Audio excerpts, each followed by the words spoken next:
Wait, so you actually give the AI its own persona, so it knows how to act?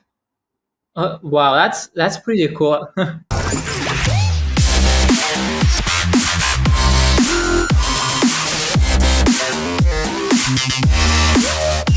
Okay, Sounds good. nice. Yeah, We're sounds good. live. So yeah, nice to meet you. Should I pronounce your name Jordan or Jordan? Either Jordan? way, Jordan. Yeah.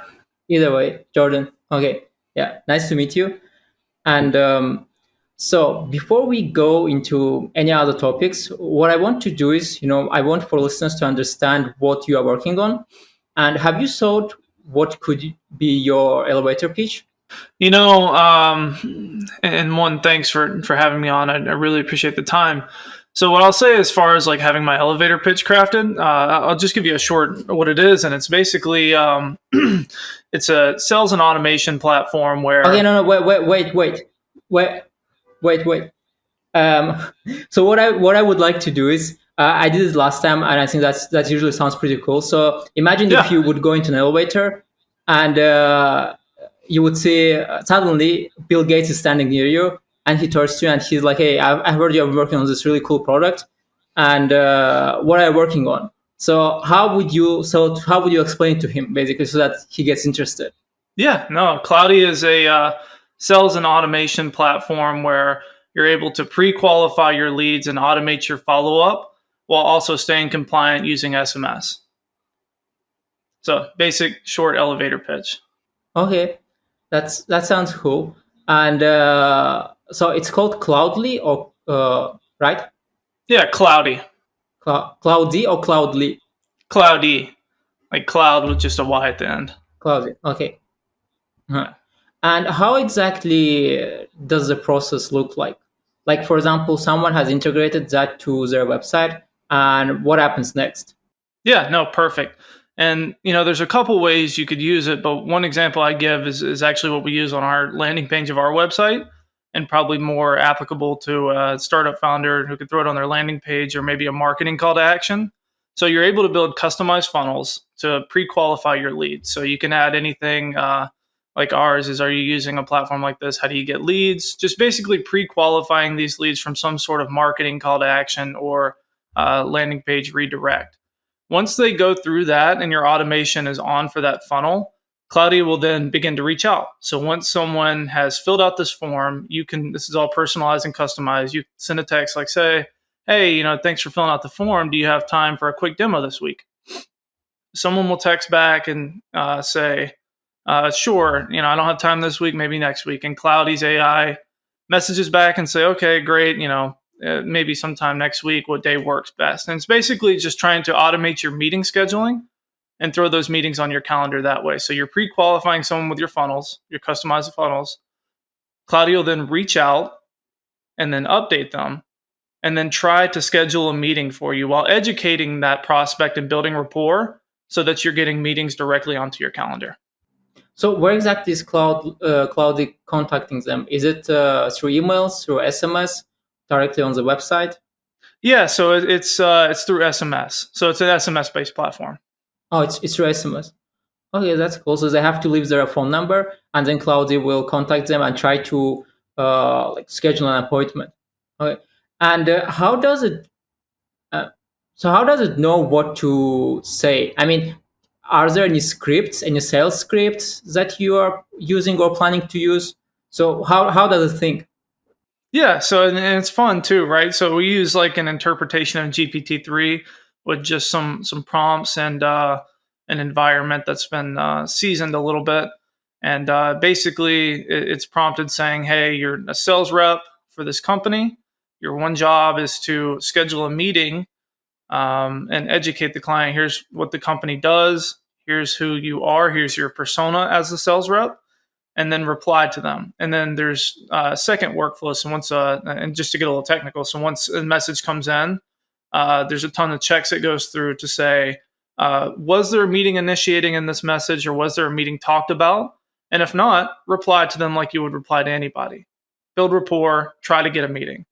But if there was a meeting initiated, then take that data, figure out what day and time they're talking about relative to your schedule as the user of Cloudy, and also relative to current date, and then get the meeting in time, throw it on the calendar. Wait, so you actually give the AI its own persona, Yeah. so So it knows how to act. yeah. Wow, So that's pretty cool. yeah, it's been really interesting, and it's one thing about sales, and not everybody's a salesperson, but one thing you can always account for is enthusiasm and politeness and things like that. So it's just making sure the AI is coming from an approach like be polite. Even if someone's mean to you, just come back polite. Don't be pushy. Don't be salesy. Educate, build rapport. Try to get a meeting on the calendar.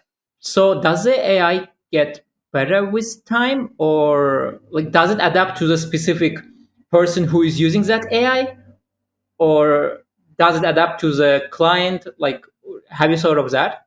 Yeah, so I mean, it's hosted in an environment, and with any AI, it learns as it goes.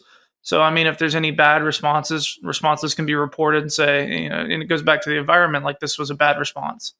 Or if it's a good response, it just continues to learn as it goes. Like if learning, there's usually common questions people ask in the sales process. It begins to answer those questions better based on feedback. Uh, but just like with any AI, it's going to learn and kind of create that environment to push out the bad responses and then get better at the good ones.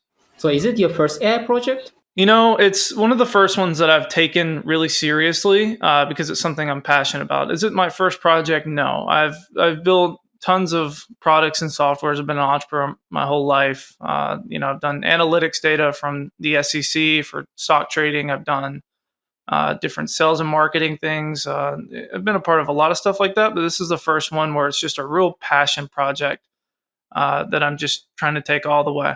No, but I mean, is it the first one with AI specifically? Yeah, like in that instance, yes. It's not the first thing I've built Mm-hmm. with AI. In the, I've mhm. piggybacked off GPT-3 Okay. for email templates and everything, but yes. So the reason why I'm asking is because I have never done anything with AI, and I don't exactly understand how that works. So that's why I was just curious. So, like for example, if I have never done anything with AI, how long do you think it could take me to, learn the basics and maybe create something simple? I'd say with the tools you have now, not very long. As far as if you're writing, of course, if you're doing something completely from scratch, I mean, it's basic algorithm uh, arithmetic to learn building AI from scratch, of course, as you get more advanced. But I mean, there's tools like OpenAI and GPT-3 where, it's really plug and play API stuff. And it's just as long as you're learning as far as, creating an environment for it to learn and you're prompting everything correctly, being able to integrate,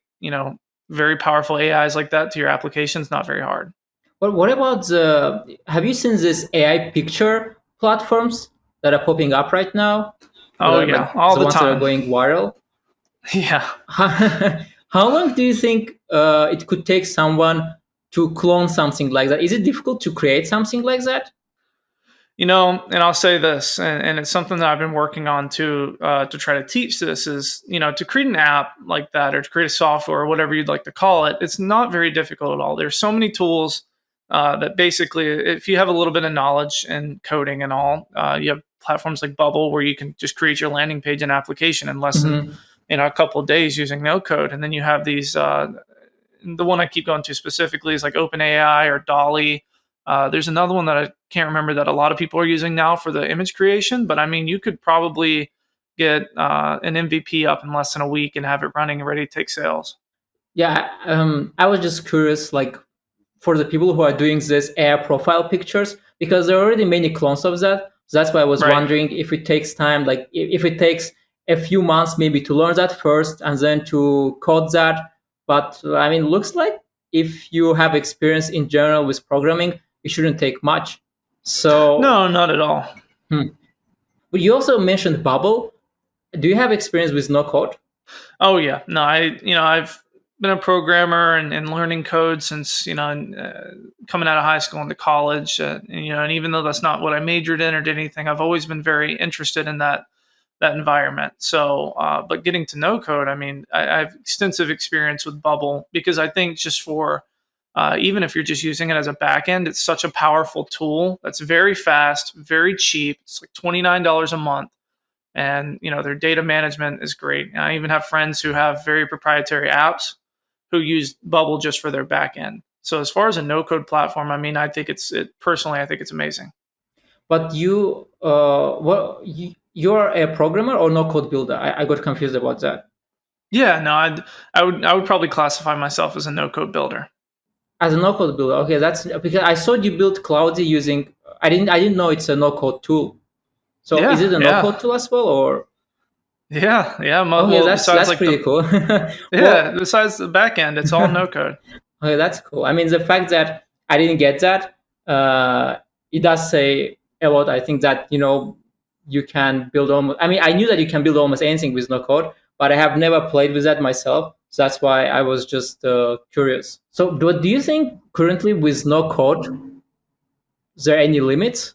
Yes and no. I mean, if you're going to create this just extraordinary project, there are a lot of data limitations, like especially with these no code. And I'll just use Bubble for example because that's what I know.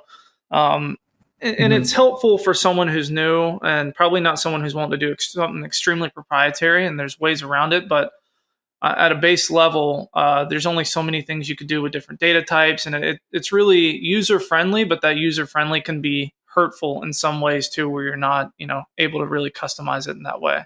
So, and just an example of that, like when I was getting API calls to come back and forth from the AI with date formatting, for example, it can't pull data from a text format, so you have to reformat everything to come in as date Yeah. data before it can read that. So Before I started learning programming, because I was a UX/UI designer before, and that's actually my major profession.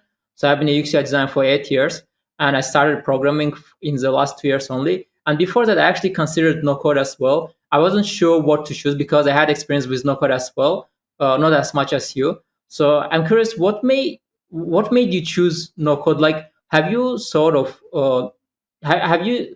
learning programming instead? Or before starting to learn no code, do you think about that? Should you choose programming or no code?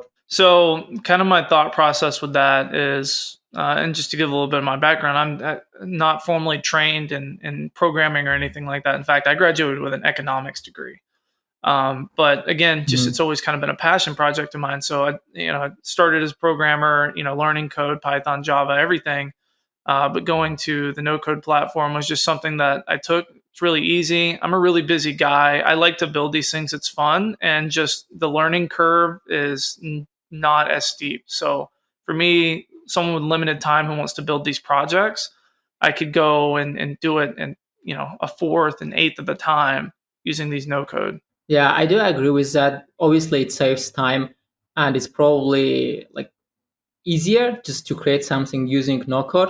And I Right. also see that from a personal experience as well, because together with design, I was also building websites, but just using website builders. And Right. I have used Wix a lot, and especially Hmm. because Wix also had advanced things like Wix Velo and the Editor X they also have now, which is like very advanced. You can create almost any design that you want there. And like when I would get clients that want a website built, even if I know programming and I have built websites just using JavaScript, Node.js, and so on, I would still choose Right. Wix if it's like a simple product because it's just easy and quicker to do. So it saves you time. So I agree on that. And I have thought about learning Bubble as well. I was just I wasn't sure. So that's yeah. I'm surprised that it's built on Bubble Cloudy. So It's I mean those platforms are really powerful. how long have you been working on Cloudy? Yeah, no, I appreciate it. Yeah, Cloudy has probably been a passion project for mine, probably 4 to 6 months, just learning the back ends, figuring out how I'm going to do this. And, at a base level, it doesn't seem like a hard task, but it becomes a Herculean task when you realize that there's nothing out there right now to be able to parse data because there's just so many formats of it. But I've been working on it now for about 4 to 6 months, and just with where it's at now, I probably, besides a pre-launch or a soft launch, will continue to work on it before I fully release it, probably for another 3 to 4 months. Oh, so you think you will do an official launch in 3 months? Like, have you thought how you would promote it? Yeah, yeah. So I have a marketing background too. And further plans, yes. As far as functionality, of course, I'd like to add an email aspect to it as well. While SMS is very strong, and that's what the platform is specifically for, email can always help as just another touch point. And maybe some calling aspects and things like that. But as far as planning a launch, it's probably going to be a lot of digital marketing, probably on platforms like Indie Hacker. You have other platforms like I think it's Product Hunt, but I'll probably run a lot of highly engaging video ads with strong call to actions on Facebook and TikTok. Have you sort of read it? Yeah, I thought about Reddit too. I just don't know the platform as well as I know the others, but it's definitely in the books to launch. The reason why I ask is I also don't have that much experience with Reddit, but recently I discovered a tool that lets you to find topics or comments based on keywords, and then you can mention the people who left that comment. So I haven't tried it yet, but it sounds pretty cool that like if anyone is talking about what you're trying to sell, so that you can just message them directly. So um, yeah, that's why I also started thinking about it. You said you have marketing background. That's why I thought maybe you have experience with Reddit as well. But TikTok Yeah. sounds good. I mean, I think you can definitely sell stuff on TikTok. Oh yeah, no, TikTok is great. I mean, just the data that TikTok collects as far, if you're looking at a marketing aspect, I mean, I don't think besides Facebook there's a better platform. As far as Reddit, yeah, Reddit is very very powerful. And in fact, I worked for a software company before, where I am now, that we used Reddit for sales. We would just go to threads that had to do with what we were selling, and we would just manually reply and say, "Hey, you're having this problem. We have the solution." So I think Reddit is a very valuable marketing option too. I just wanted to add something about TikTok as well. I know usually people sell on TikTok different physical products, like drop Right. shippers. They advertise lots of cool products that they find on AliExpress or anywhere else, and they try to do these viral videos. I know because my brother does something similar, and he's pretty Hmm. successful in doing that. So, do you think for your type of product, you could do a successful advertisement on TikTok? Well, I mean, with any marketing thing, is it going to be successful? That's for the customers to tell or clients to tell, not for me. But I think what you're saying is, is there an addressable market there, or is my target market on TikTok, and will they buy from that platform? And I'd say yes. I'd say our target market is business owners, small business owners, SaaS owners, and marketing agencies. And a lot of them obviously spend a lot of time on TikTok. One, probably personally, just statistically, they're on TikTok. And two, for their business, because everybody is trying to build organic audiences on TikTok. So whether it's just them doing either one of those things, I think it's a good platform to at least have that reach or build that brand on there. Yeah, I do agree with that. That the person that you're trying to target is definitely on TikTok. But the thing that always stops me from advertising software products on TikTok is that people usually go to TikTok to have some fun, and Yeah. usually, for example, physical products can be fun. Like if it's some kind of interesting physical product, it can be fun. So I have never seen there like a software ad. So that's why I'm just thinking, if software ads could be successful on TikTok.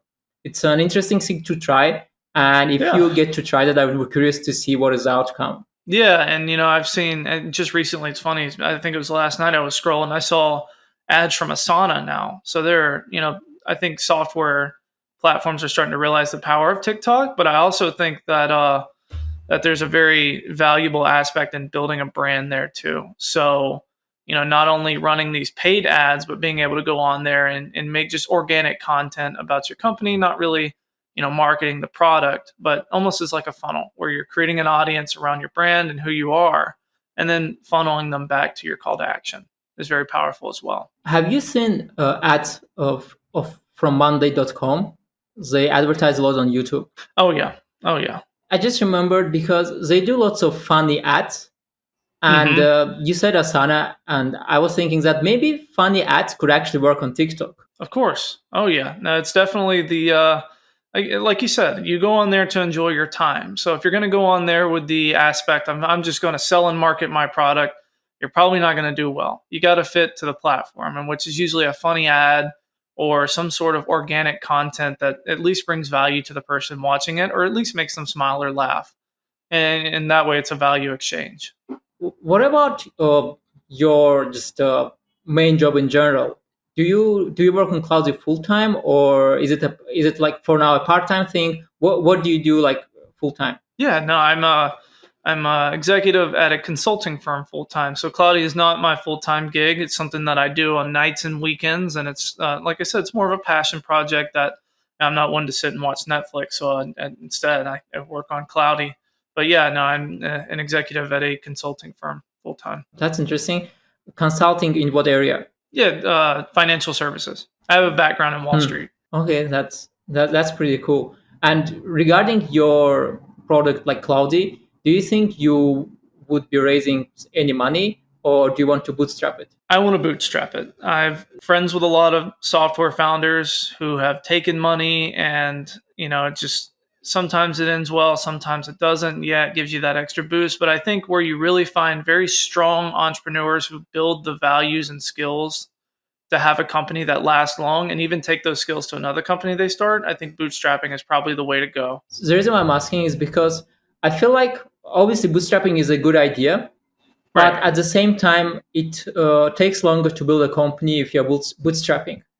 If you can raise Right. money and use it well, you can probably do things much quicker. Of course. Have you considered that or not? Just personally, it's not something I'd like to do. Again, there are situations where if the opportunity happens. If I have a friend or someone who would like to invest in the business, then I'd maybe consider it, but I'm not actively looking for investors. I think we have good, strong margins and a good TAM, total addressable market.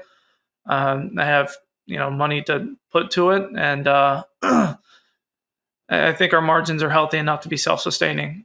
So you said are you working with someone else on Cloudy or No, I say we is in the sense of just talking about the company itself. Eventually, as a company? eventually, yeah. Okay, yeah.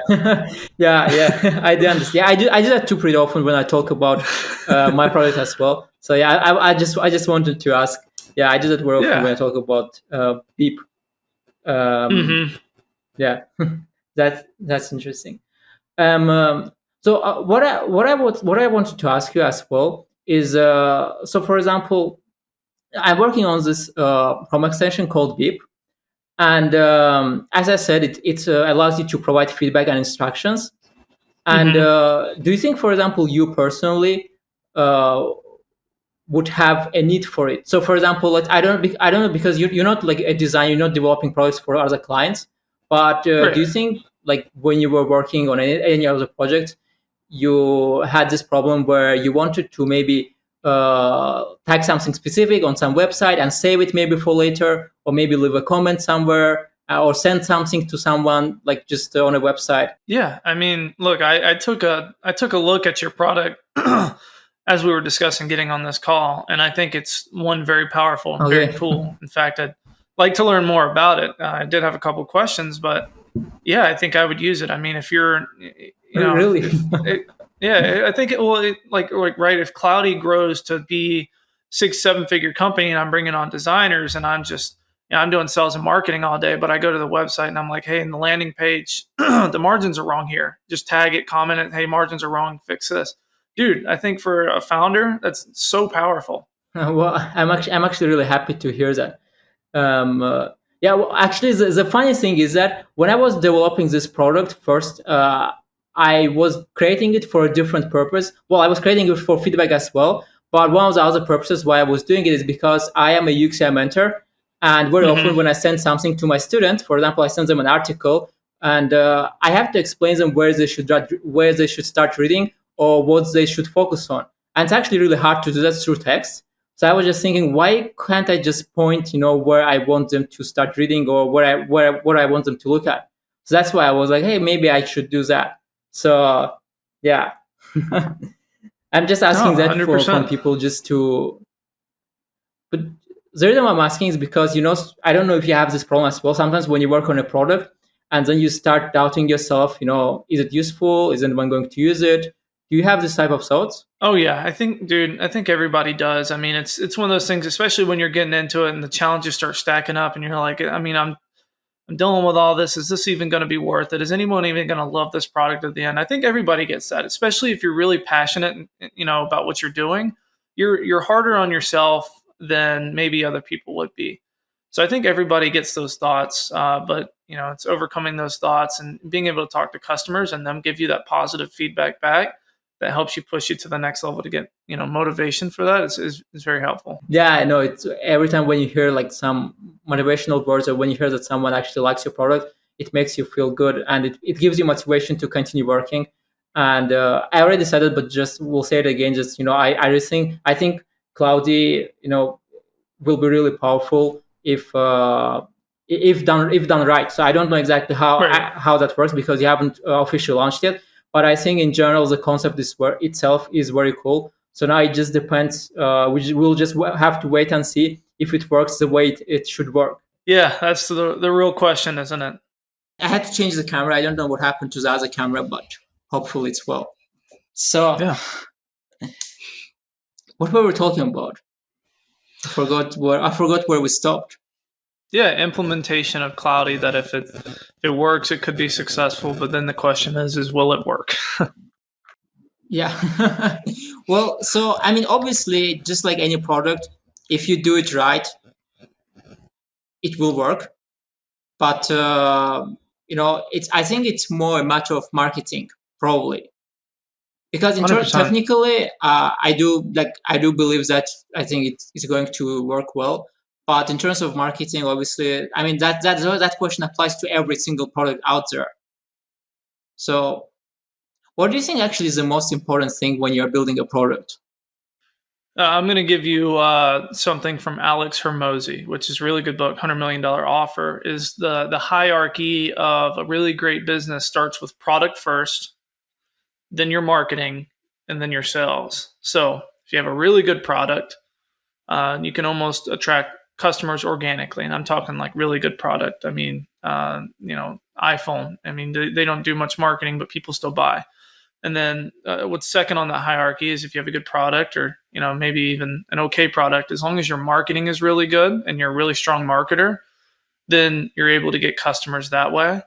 And then last comes sales. So if you're okay at marketing, you have an okay product, as long as you're good at sales, still a successful company. But that's in my mind how I see the hierarchy. But you should always focus product first, make your product good, and which will make your marketing and your sales so much easier. I do agree with that, and I would even add that I always had this thought in my head. If you focus on selling, so for example, if you try to sell something, you will probably end up, I mean, earning millions. But Right. if you focus on your product, then you can potentially become a billionaire. That's how Right. I see it, Right. at least. Because I feel like, for example, there are people who are just trying to make money, and then there are people who are actually trying to build a product that people will love.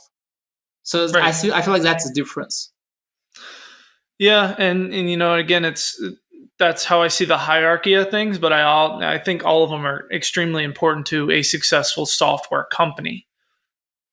Putting a lot of time into building a great product makes your marketing easier, but you have to get good, or you have to hire someone good at marketing. How do you display yourself to customers? How do you understand their problems? Tell them you understand their problems and that you can solve it. That's your marketing. And then sales is getting them on the phone and saying, "Hey, showed you everything here today. Is this worth your while?" But again, I think what you see a lot now, especially in these indie hacker communities, is you have really great programmers, but not a lot of them are great at marketing. So you don't have a lot of great software companies. You have a lot of great softwares, but not a lot of great software companies. So I think while there is a hierarchy of things, I think your marketing has to be really important. And you have to get on the phone with people. So if someone is bad at marketing but is a good programmer, what do you think that person could do to get started? To learn more about marketing or sales and to get started with that. I think the internet is a plethora of knowledge. You have YouTube, you have Udemy, you have all of these resources to teach you the basics. But I think it's just doing it is really, at the end of the day, I mean, you can learn all you can, but you just really have to start doing it and then learning how to reiterate. So you run a marketing campaign, it sucks. Why? Because you didn't optimize for conversions. You optimize for traffic. Okay. And then you go there and then you do it again. It's like, okay, I'm getting tons of video views, but no one's going to my website. Why? That's because you probably didn't have a strong call to action. I'm getting people viewing my video for 25%, not 75%. Why? It's probably because it wasn't super engaging. So I think, you know, the overall answer to that is just start doing it and start doing it passionately to where you're learning about it, and then understand it at least to a base knowledge to while, you can at least diagnose your problems and go from there. But the biggest thing in any of those things, right? Sales, marketing, you just have to do it, man. No, I mean, you're good at sales because you call people 100 times and you learn how to talk to people. You're good at marketing because you run 100 campaigns and you learn how to run those campaigns. So just do it. But like, for example, let's say someone decides to learn this, right? Do you think it would be better if that person just found maybe a co-founder who is good at marketing and sales? Or do you think that would be a good idea? I think I mean, the internet is a plethora of knowledge. You have YouTube, you have Udemy, you have all of these resources to teach you the basics. But I think it's just doing it is really at the end of the day. I mean, you can learn all you can, but you just really have to start doing it and then learning how to reiterate. So you run a marketing campaign, it sucks. Why? Because you didn't optimize for conversions. You optimize for traffic. Okay. And then you go there and then you do it again. It's like, okay, I'm getting tons of video views, but no one's going to my website. Why? That's because you probably didn't have a strong call to action. I'm getting people viewing my video for 25%, not 75%. Why? It's probably because it wasn't super engaging. So I think, you know, the overall answer to that is just start doing it and start doing it passionately to where you're learning about it, and then understand it at least to a base knowledge to while, you can at least diagnose your problems and go from there. But the biggest thing in any of those things, right? Sales, marketing, you just have to do it, man. No, I mean, you're good at sales because you call people 100 times and you learn how to talk to people. You're good at marketing because you run 100 campaigns and you learn how to run those campaigns. So just do it. Yeah, the reason why I said that is because according to the statistics, I mean, I'm a single founder as well, but according to the statistics, usually companies with two founders do better than companies with one founder. And I mean, I think there's like pretty standard logic behind that because, two people, more brains, more power, more time. So I think that's understandable, right? So, but at the same time, if you have too many, then it gets really messy. People start arguing and so on. So I think two is a sweet spot, but at the same time, you can't just take anyone to work with. So some people, like, I don't know what's your station, but for example, I just don't have anyone around me who I could see as my co-founder. So that's why I'm doing it alone. So what about you? Have you thought about that? It's a very viable option. I mean, look, in business, you play to your strengths, and then at some point, you try to, better your weaknesses. But I mean, if you're a very, very strong developer, I mean, you could build an amazing product, but you're just like, I'm not passionate about the sales and marketing stuff. Man, find someone, hire them, bring them on as a co-founder, someone who's good or at least passionate about doing those things. I think it's a very viable option. Yeah, I do think that's a great point. So I think in any case, you should try to get started whatever tools you have, and then in the future, if it works well, if it has potential, you can always team up with someone and try to make it better. So I think the most important thing is just to get started, and then in the process you will see how that goes. By the way, what do you think of the name of the podcast? Because the thing is that it's called Next Steve Jobs with a question, basically, and the idea is that I just talk with people who are trying to build things that people will love. So, do you think that's a good name for marketing? I think that's great. Again, it just kind of plays to that example that I gave where Steve Jobs, I mean, he's obviously built probably one of the most valuable companies in the world as far as, the tech industry goes. I mean, everyone aspires to be at that level of success, whether it's the passion behind your project or just, of course, if it's some people's motivation, the wealth behind it as well. But I think it's great. Great for SEO. It's great for branding. I think it's great. You have your analogy for the Wozniak and Jobs. I think it's good, man. Yeah, I hope so too. So I think we can wrap it up here. Um, I think you're busy as well. I will also have a call very soon. So I think we talked about many interesting things, and we learned a lot about Cloudy. How you're building it and what are your plans. Hopefully, it's a great success. and I will remember that I talked with you in the very beginning of your journey. So that would be cool. Yeah, yeah, you as well, man. Like I said, I was really impressed with your tool, and I'm glad we got to take the time. I know we're both very busy, and this has been very helpful. And again, I'm happy to come back on later, maybe after launch and before then, talk about trial and error too with start the actual launch. So this has been very helpful. I've really enjoyed it.